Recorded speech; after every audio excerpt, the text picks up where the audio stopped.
Magandang araw po mga ka-Apple. So ngayon, share ko lang po sa inyo. Last time nag-upload po tayo ng pagtatanim nitong Chinese cabbage last February 13, 2023. So after po, malapit na po mag 1 month, ito na po yung update sa ating tanim na Chinese cabbage dito sa area po. So ayan, medyo malalaki na po sila and then malalapad na rin po yung kanilang mga dahon. So the usual na harvest time nitong Chinese cabbage kapag nagtanim po tayo nitong crops na to is mga nasa 45 to 50 days after transplant.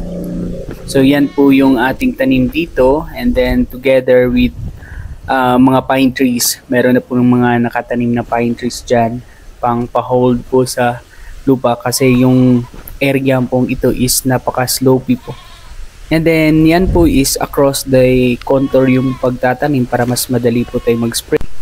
Ayan, so punta naman tayo dito sa may bandang upa ng area to. So, meron pong mga vacant dito na pagtataniman po natin ng mga berries soon. So, napaka-slopey po talaga ng area to. Ayan.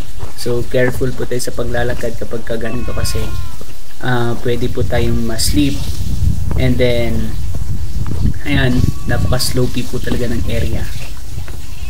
So, pero medyo maganda pa naman po yung lupa dito kasi nakikita naman po natin sa pagtubo ng ating Chinese cabbage. Ayan, maganda po sila and then wala po silang mga sakit and then wala pong masyadong insects ngayon dito.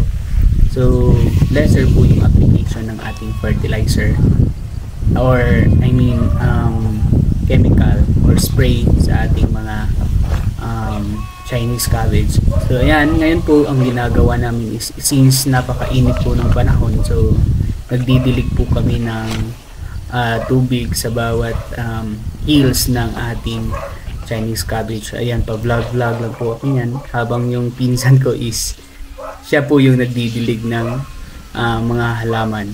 Ayan. So ganito po siya kapag medyo bata pa yung ating Chinese cabbage, and then kapag mature na po yan, so nagpo-form po yan ng parang balls po sa gitna po ng Chinese cabbage. Ayan.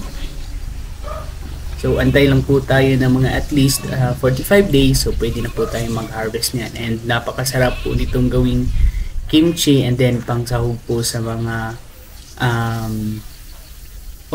sinabawang gaya ng bangus and karne. So napakasarap po nitong isahog. Yun lang, thank you.